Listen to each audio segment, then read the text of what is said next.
Berhenti merokok, ikhtiar kecil yang bisa menyelamatkan kepala keluarga. Sebagai dokter spesialis jantung, ada satu pola yang berulang kali saya temui. Pasien datang dengan serangan jantung. Sebagian harus pasang ring, sebagian sudah masuk fase gagal jantung. Dan kalau ditarik benang merahnya, rokok hampir selalu ada di cerita awalnya. Bukan satu dua batang, tapi kebiasaan bertahun-tahun yang dulu terasa sepele.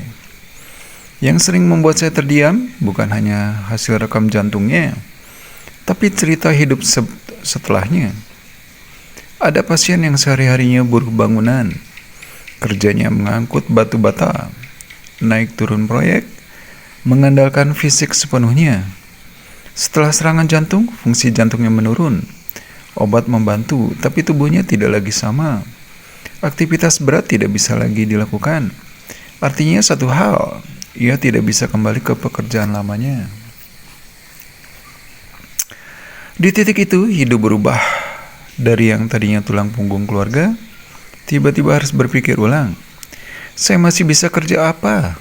Ada yang akhirnya beralih jadi penjahit, ada yang mencoba pekerjaan administrasi ringan, ada yang belajar mengetik, ada juga yang mencoba bikin konten sederhana. Semua bisa, tapi jalannya tidak mudah dan seringkali terlambat disiapkan. Kesalahpahaman yang sering muncul adalah menganggap rokok hanya urusan pribadi.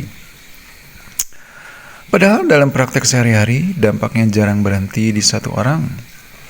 Ketika seorang suami sakit berat, yang ikut menanggung adalah istri dan anak-anaknya. Secara fisik, emosional, dan ekonomi. Yang menarik, hampir tidak pernah saya temui istri yang ikut merokok. Justru sebaliknya, istri biasanya sudah lama mengingatkan. Pelan-pelan, lalu tegas, lalu capek sendiri. Sudah dibilangin tapi nggak bisa, kata mereka. Dan ini bukan soal kurang sayang, tapi soal cara menyampaikan yang seringkali mentok. Karena itu, tulisan ini saya tujukan khusus untuk para ibu dan istri. Bukan untuk memarahi suami ya, tapi untuk membantu membuka pintu yang selama ini terkunci. Berhenti merokok bukan sekedar soal niat, tapi soal strategi dan suasana. Yang pertama, pilih waktu yang tepat.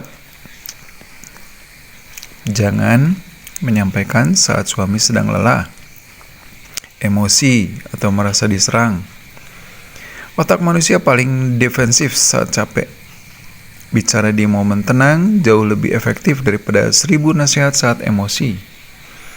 Kedua, ubah sudut pandang dari kamu salah menjadi kita butuh kamu. Banyak pria lebih tersentuh oleh peran dan tanggung jawab daripada ancaman penyakit. Bukan rokok bikin kamu sakit, tapi kami masih butuh kamu sehat dan kuat.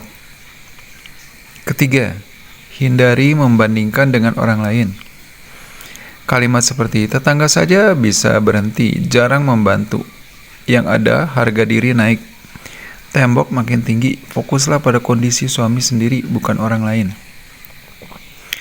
Keempat, bantu secara konkret. Berhenti merokok itu sulit, secara biologis dan psikologis. Tawarkan bantuan, mengurangi bertahap, mengganti ritual merokok dengan aktivitas lain, atau mengajak konsultasi ke dokter. Ini bukan soal memaksa, tapi menemani. Kelima, ingatkan dengan empati, bukan ultimatum.